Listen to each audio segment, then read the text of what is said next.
If you ask most people when a family begins, they'll tell you it starts with a wedding. They're wrong. A wedding lasts one afternoon. A family is built in the thousands of ordinary days that follow, when no one is watching, when promises stop being words and become bills, responsibilities, sleepless nights, and sacrifices that nobody applauds. I learned that the hard way. My name is Brian. The day I married Laura, I didn't just marry a woman. I married two teenage girls who looked at me as though I were an inconvenience that had wandered into their lives. Kaylee was 15. Brooke had just turned 13. Neither one smiled when I moved into the house.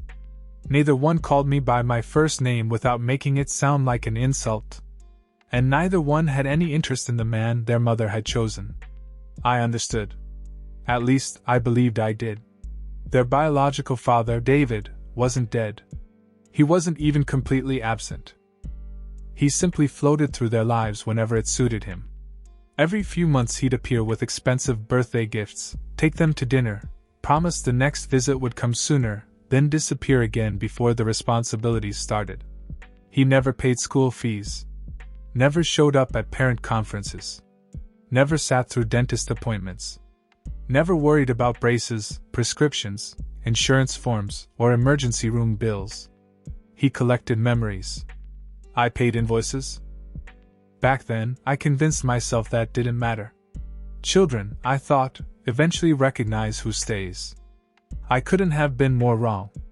I never tried to replace their father. That wasn't my goal. I simply wanted to become another adult they could depend on. So I started where every family starts. Showing up. When Kaylee needed rides to volleyball practice, I rearranged my work schedule. When Brooke joined theater, I spent entire Saturdays driving across town for rehearsals. I learned the names of teachers, the names of coaches, the names of doctors. I knew which daughter hated tomatoes, which one secretly loved old Disney movies, which one got nervous before exams, which one pretended she wasn't scared during vaccinations. None of that happened overnight. Years passed. Slowly, the girls stopped treating me like a stranger. But they never treated me like family. There was always a wall. Invisible. Permanent. At dinner, if someone asked who would pick them up after practice, Laura would answer automatically. Brian will. Never me. Always Brian. Whenever school paperwork asked for a parent's signature, they handed the forms to their mother first. If she wasn't home, only then would they bring them to me. Not because they trusted me. Because they needed the signature.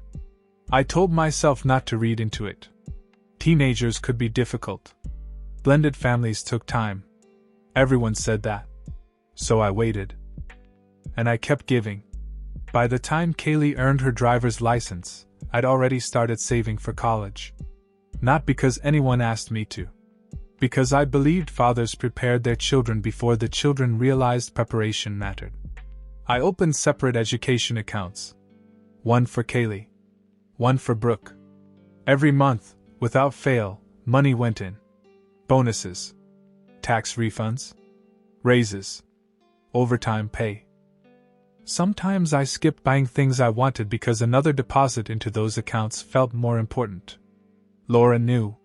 The girls didn't. I never mentioned the numbers. I wasn't looking for applause. I thought one day they'd simply appreciate the opportunity. Looking back now, that was the first mistake. Because people rarely value sacrifices they've never had to witness. Life moved quickly. Kaylee graduated high school.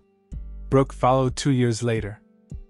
In between, there were orthodontists, broken phones, school trips, sports equipment, tutoring sessions, dance competitions, laptops, graduation dresses, car insurance, and enough unexpected expenses to fill an accounting textbook. Almost every one of them landed on my desk. Laura worked hard too. She contributed what she could. But my salary carried the family. And I carried that responsibility willingly. Every Christmas, the girls received gifts they wanted. Every birthday felt special. Every emergency was handled before panic had time to settle in. Meanwhile, David remained exactly who he'd always been. A visitor. He'd arrive twice a year with shopping bags and stories. The girls lit up every time he walked through the door. They hugged him, laughed with him, posted pictures online calling him the best dad ever. Then he'd leave. Usually before anyone mentioned tuition, or insurance, or money. Those conversations somehow always found me. It became such a normal pattern that I almost stopped noticing. Almost. Sometimes I'd walk past the living room and hear them talking about their father. Our dad is taking us to dinner. Dad bought me these shoes. Dad said he'll try to come next month. Never once did I hear, Brian paid for my braces. Or, Brian bought my first car. Or, Brian stayed with me all night in the emergency room. Those moments didn't make good social media posts. Responsibility rarely does. By the time both girls were accepted into college, the education funds I'd built over the years had grown into something I felt proud of. Enough to give both of them a real start. Enough that they could focus on building futures instead of drowning in debt. I remember sitting alone in my office one evening, looking at the account balances. For the first time in years, I smiled. Every overtime shift. Every vacation we skipped. Every old truck I kept driving instead of replacing. Every personal luxury I quietly ignored. It had all become something tangible. Their future. I decided to surprise them. Not only would I cover their tuition, I'd also pay for a graduation vacation before college began. One last carefree trip together before adulthood arrived. Laura thought I was crazy. They'll never expect something this big. I know, I said. They don't have to. She kissed my forehead. You've done more for them than anyone. I wanted to believe that. I truly did. The trip was booked. Flights. Hotel. Everything paid in full. The first tuition payments were already scheduled. The remaining years were financially secure. For the first time since marrying Laura, I felt like I had finally succeeded. Maybe they didn't call me dad. Maybe they never would. But someday, when they looked back, surely they'd understand who had been there all along. I had no idea that, only a few days later, one sentence would destroy everything I had spent nearly 15 years building. The family gathering was supposed to celebrate the beginning of their futures. Laura had cooked all morning. Relatives filled the house. Friends stood in the yard with paper plates and plastic cups, laughing too loudly, pretending life was simple. Kaylee and Brooke moved through the crowd like young queens, glowing with the confidence of girls who believed the world had already been arranged for them. And in a way it had. By me. I watched them from the porch, smiling quietly, my hands smelling of charcoal from the grill. Their trip was paid. Their tuition was handled. Their college accounts were full enough to carry them farther than either of them knew. I felt tired, but proud. Then someone raised a toast. To Kaylee and Brooke, Laura's sister said, lifting her glass. Two beautiful girls heading into the world. Everyone cheered. Laura looked at me with wet eyes. And then her brother laughed and said, Brian, you must be proud. 2 daughters off to college. The yard changed. Not loudly. Not at first. Just a small shift. Kaylee's smile bent into something sharp. Brooke covered her mouth, but I saw the laugh escape between her fingers. Then Kaylee looked straight at me. Daughters? She said. Brooke joined her, laughing harder now. And together, in front of everyone, they said it. You're just Mom's backup plan. Our real dad is someone else. The words did not explode. They sank. Deep. Clean. Final. For a second, nobody moved. The grill hissed behind me. Somewhere, a child laughed from the sidewalk. A paper plate slipped from someone's hand and landed upside down in the grass. Laura's face went white. I looked at my wife. I waited. One word. One correction. One line drawn in my defense. Nothing came. Her lips parted, then closed. Her eyes dropped to the ground. And that silence finished what their sentence had started. I nodded once. Not at them. At the truth. I had spent years mistaking access for love. I had confused being needed with being valued. I had poured myself into a house that never made room for me except beside the bills. So I smiled. A small, dead thing. Then I turned back to the grill and flipped the burgers. The party continued because people are cowards around pain. They lowered their voices. They looked away.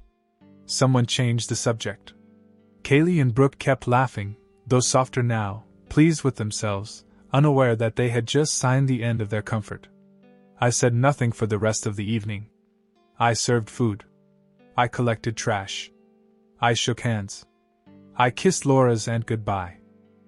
I watched David arrive late, of course, wearing sunglasses and a grin, carrying no responsibility in either hand. The girls ran to him like he was the hero of the day. I stood beside the garage and watched. Backup plan. That was what I was. Very well.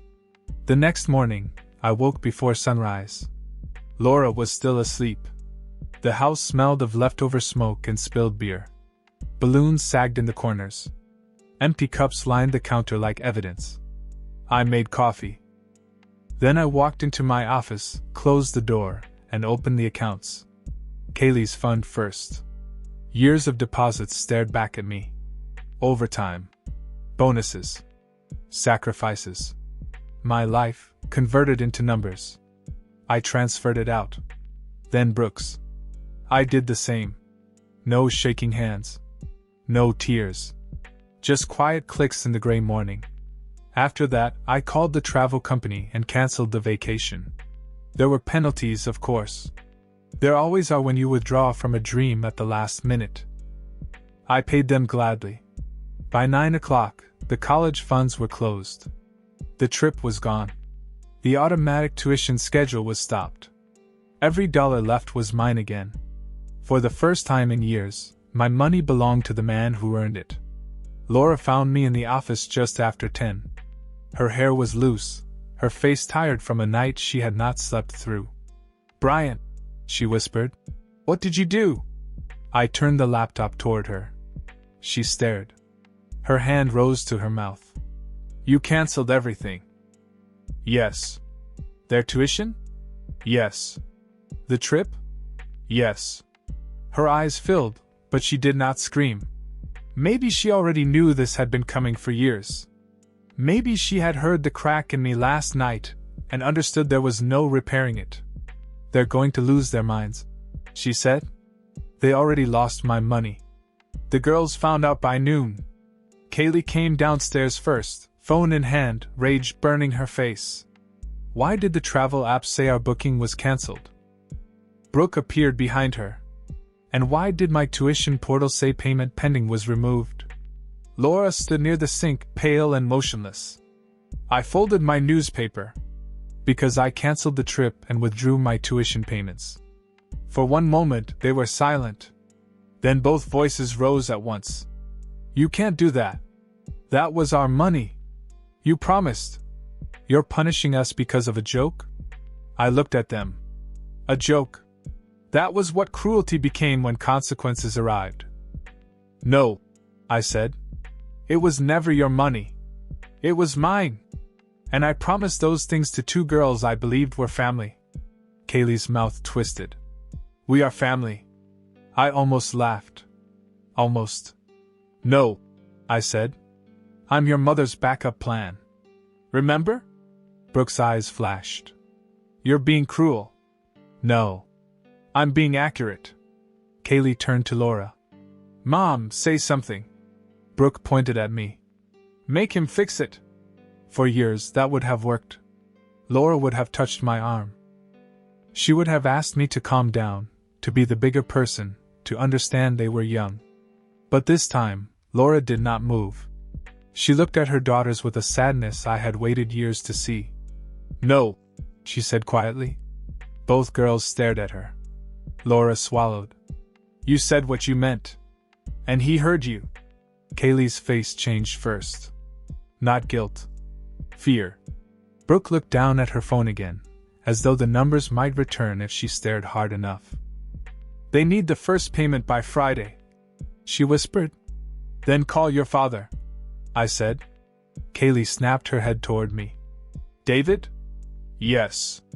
Your real dad. The room went still. Because all of us knew the same thing. David could appear for applause. But he never arrived for invoices. I stood and picked up my coffee. My responsibility ended yesterday, I said. Right where your respect ended. No one followed me when I walked out. The first call to David lasted 8 minutes. I know because Kaylee stood in the hallway with her phone pressed to her ear, pacing like a trapped animal, and I watched the clock above the kitchen door. 8 minutes was all it took for her real father to become smaller than the legend she had spent years protecting. At first, her voice was sharp, then confused, then quiet, finally broken. But Dad, tuition is due Friday. Silence. No, Brian canceled it. Silence. I know, but you said you'd help if we ever needed you. More silence. Then Kaylee's face changed. That was the moment she heard the truth. Not from me. From him. David had bills. David had problems. David needed time. David was not prepared. David thought Brian had always handled that stuff. David said college was expensive now, as if that were news delivered from heaven. Brooke tried next. She did not do better. By evening, both of them sat at the dining table surrounded by laptops, bank tabs, loan pages, scholarship links, and panic. The house had never sounded so honest. No laughter. No contempt. No little performances about who their real father was. Just two young women discovering that affection without responsibility is only decoration. Laura stood behind them, arms folded, her face carved with exhaustion. You need to understand something, she said. Kaylee looked up. Mom, not now. Yes. Now. Brooke wiped at her eyes, angry at the tears more than the situation. Laura's voice trembled, but she did not retreat. Brian paid for your braces. Brian paid for your cars. Brian paid your school fees, your sports, your theater, your doctors, your insurance, your graduation things, everything. Your father came when it was easy. Brian stayed when it was hard. Kaylee slammed her laptop shut. So you're on his side? Laura stared at her. I'm on the side of the truth. That sentence landed harder than any shout. I stood in the doorway and said nothing. I wanted to feel satisfied. I didn't. There is no joy in watching people learn the value of you only after the money disappears. There is no victory in seeing their panic and realizing it is still not about the wound they gave you, but about the comfort they lost. They were scared. Not sorry. That difference matters. The next 2 days became a procession of failed miracles. David promised to make some calls. He made none that mattered. Kaylee contacted the college office and asked for an extension. They gave her forms, deadlines, numbers, and the cold politeness institutions use when sympathy costs too much. Brooke tried to recover the vacation booking, then learned refunds did not resurrect canceled dreams. The hotel was gone. The flights were gone. The trip they had bragged about for months had vanished into cancellation fees and reality. They blamed me for that too. Of course they did. Cruel men are always easier to name than careless daughters. On Thursday night, Kaylee came to my office without knocking. Brooke stood behind her. Neither apologized. Kaylee held herself stiff, chin raised, pride patched over fear. We need the money back, she said. I looked up from my desk. No. Brooke stepped forward. You're seriously going to ruin our future because of one thing we said? One thing? I asked. My voice was quiet. That made them uneasy. One thing is forgetting a birthday. One thing is snapping after a bad day. What you said was not one thing. It was the summary of years. Kaylee's eyes narrowed. You're being dramatic. I leaned back in my chair. Maybe. Or maybe I finally understand my role. Brooke crossed her arms. You were our stepdad. You knew that. Yes, I said. I knew I was your stepfather. What I didn't know was that I was only useful until the checks cleared. Kaylee looked away first. Not because she felt guilt. Because she hated that I had said it plainly. We didn't mean it like that, Brooke muttered. Then how did you mean it? Mather answered. There it was. The silence where an apology should have lived. I waited anyway. Some foolish part of me still waited. But they gave me nothing. No remorse. No acknowledgement. Only expectation dressed up as injury. Finally, I stood. You have two parents, I said. Your mother has given you everything she could. Your father has given you whatever was convenient. I am no longer competing with a ghost who shows up twice a year and receives worship for doing less than the bare minimum. Kaylee's mouth trembled. This is so unfair. No, I said. Unfair was building your future while being laughed at in my own home. Brooke's eyes filled. So that's it. That's it. They left my office furious. Not humbled. Furious. The first semester became a scramble. Kaylee took emergency loans with terrible terms. Brooke delayed housing plans and moved into a cheaper dorm she hated. Laura helped with what little she could, but she refused to ask me for $1. That surprised me. It also hurt, in a way I could not explain. Because her loyalty had arrived late, and late loyalty is a strange gift. You are grateful for it, but you cannot forget the years it was absent. The vacation photos never happened. No beach. No blue water. No smiling captions about freedom before college. Instead, there were part-time job applications, financial aid appeals, tense calls with David, and a house full of resentment so thick it felt like breathing through wet cloth. Sometimes I heard the girls crying in their rooms. Sometimes I heard them calling me selfish. Not once did I hear them say they were sorry. That was what closed the door inside me. Not the insult. Not even the humiliation. The absence afterward. Because any fool can wound a man in public. But only someone truly lost can watch him bleed and still demand he pay the bill. By the time they left for school, both girls hugged Laura. Mather hugged me. Kaylee walked past with her suitcase and said, I hope you're happy. I looked at the bags I had not paid to pack. I hope you learn. Brooke paused by the door, waiting for me to soften. I did not. Then they were gone. Laura stood beside me in the quiet entryway, crying without sound. I wanted to comfort her. I could not. The house had finally become peaceful. But peace, I discovered, can feel a lot like grief when it is built from disappointment. 3 months passed before the house finally felt quiet. Not peaceful. Just quiet. There is a difference. Peace comes from healing. Silence comes from something ending. Laura and I had spent years filling every room with schedules, conversations, and plans for the girls. Suddenly, there were only 2 coffee cups in the morning, 2 plates at dinner, and 2 people walking through a home that suddenly seemed much larger than it had ever been. Kaylee and Brooke were away at college, but away didn't mean independent. Almost every week another problem appeared. A tuition balance. A textbook they couldn't afford. A broken laptop. Car repairs. Housing deposits. Each problem ended the same way. First, they called David. Then they called Laura. They never called me. Not to apologize. Not to ask how I was. Only because they assumed she would convince me to rescue them one more time. She never did. One evening Laura sat at the kitchen table with her phone in her hands, reading another message from Kaylee. She says they're both working part-time now, Laura said quietly. I nodded without looking up from my book. They're exhausted.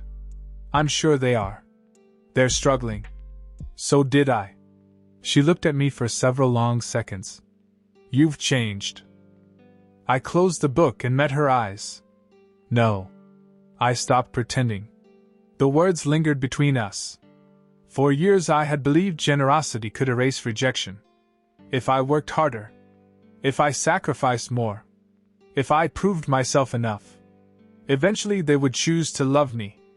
Instead, Every sacrifice simply became another expectation. Every gift became ordinary. Every check became invisible. The only thing they noticed was the day the money stopped. Laura sighed deeply. I should have stopped it years ago. I didn't answer. She folded her hands together. I remember the first time Brooke rolled her eyes when you asked her to help clean the kitchen.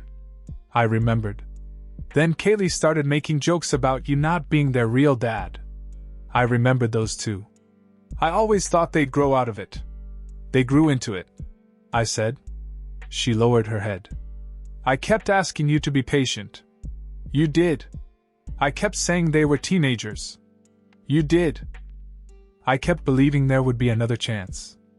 I looked toward the empty hallway that once echoed with slammed doors and loud music. There always is another chance, I said quietly. But eventually it belongs to someone else. Tears filled her eyes. I failed you. Those 3 words carried more weight than every argument we had ever had. Not because they erased the past. Nothing could. But because they were honest. For the first time since our marriage, Laura wasn't defending anyone. She was simply telling the truth. I loved them, I said. I know. I never wanted them to call me Dad. She frowned. I just wanted them to respect the man who showed up every single day. She reached across the table and took my hand. I know. We sat there without speaking for a long time. Outside, rain tapped softly against the windows. The house no longer felt angry. Only older. Eventually Laura broke the silence. Do you think they'll ever understand? I thought about Kaylee. About Brooke. About the years I had spent believing gratitude arrived with maturity. Then I slowly shook my head. Maybe. And if they do, they'll have to live with it. Laura squeezed my hand. Will you ever help them again? I looked around the kitchen. The table where homework had been spread across countless evenings. The refrigerator covered with old photographs. The walls that had witnessed birthdays, Christmas mornings, arguments, laughter, and the sentence that finally destroyed everything. Then I answered with complete certainty. No. Not because I hated them. I didn't. Hatred burns hot. What I felt was colder. Acceptance. I won't finance people who spent years reminding me I wasn't family. Laura nodded slowly. I understand. I spent 15 years trying to buy love that was never for sale. She wiped away another tear. You weren't buying love. I was. I smiled sadly. I just didn't know it. The rain grew heavier. For the first time in years, I felt no pressure to fix anyone's problems. No obligation to earn my place. No need to compete with a man who appeared twice a year and disappeared whenever responsibility knocked. That competition was over. I had finally withdrawn from it. Months later I heard that Kaylee and Brooke were still working long hours to stay in school. David had contributed almost nothing. Exactly as I had expected. Life had taught them lessons my money never could. Whether they accepted those lessons was no longer my responsibility. Some people mistake endless sacrifice for unconditional love. I know better now. Love without respect slowly becomes exploitation. And the man who keeps giving eventually disappears beneath the weight of what everyone expects him to carry. I refuse to disappear. Not again. So tell me honestly. If you spent years building a future for people who proudly called someone else their real father, only to hear that you were nothing more than a backup plan, would you have kept paying? Or would you have finally chosen yourself?